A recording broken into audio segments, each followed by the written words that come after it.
In the day that thou stoodest on the other side, in the day that the strangers carried away captive his forces, and foreigners entered into his gates, and cast lots upon Jerusalem, even thou wast as one of them. But thou shouldest not have looked on the day of thy brother in the day that he became a stranger. Neither shouldest thou have rejoiced over the children of Judah in the day of their destruction, neither shouldest thou have spoken proudly in the day of distress. Thou shouldest not have entered into the gate of my people in the day of their calamity. Yea, thou shouldest not have looked on their affliction in the day of their calamity, nor have laid hands on their substance in the day of their calamity. Neither shouldest thou have stood in the crossway to cut off those of his that did escape. Neither shouldest thou have delivered up those of his that did remain in the day of distress. Obadiah 1:11-14.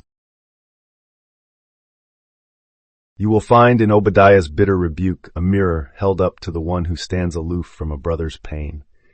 Edom, watching Judah's ruin, even casting lots on Jerusalem, is no outer enemy, but your own misused I am.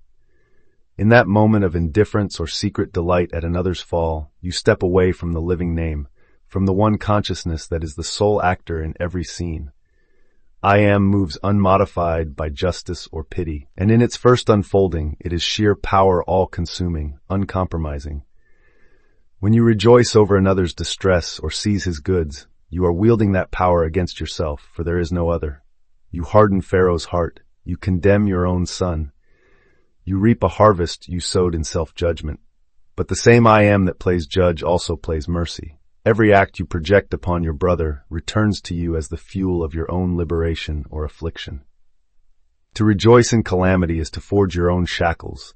To claim another's substance is to forfeit your own rightful inheritance. Turn instead to the true use of that name. Remember that I am is the only source of all fulfillment. In the day of another's trial, stand not as Edom, but as one who wills the redemption of all, knowing that when one rises, all rise. In your imagination, affirm the restored brother I am, the supply, the strength, the freedom of every soul. Let no lust for gain or condescension pierce the veil of oneness. In this way, the calamity of Edom is transformed. The fierce power of I am softens into compassion. The same force that once struck down the firstborn now awakens the dreamer from the Egyptian coffin.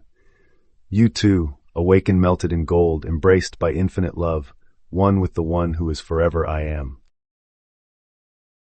Obadiah's warning against standing aloof or rejoicing in another's downfall is really a description of split consciousness, the other side mindset.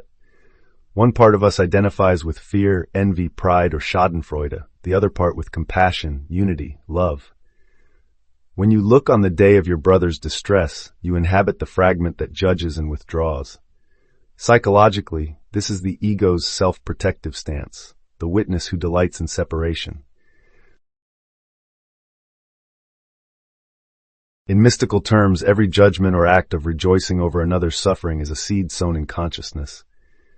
Casting lots upon Jerusalem symbolizes the choices you make, what you mentally cast for or against. Each mental choice anchors an event into form. By standing at the gate of calamity and rejoicing, you literally attract more discord. Conversely, to manifest healing and freedom, you must enter the gate from inside, assume the state you wish to unfold. Your imagination is the cauldron where events coagulate into reality. Your assumptions are the lots you cast. Behind Obadiah's rebukes lies the revelation that you, like the divine I am, play every part. The power to harden or soften, to bind or to liberate, resides in your own consciousness. In acknowledging I am as the single source of both prophet and persecutor, you claim your innate role as creator. You recognize that no power exists outside your own imagining. Every villain and every savior is you wearing different masks. Next time you witness misfortune, whether in your life or the world, pause and consciously refuse the role of spectator or critic. Quietly affirm, I am present in all. I am unity and restoration. Then imagine the end you desire.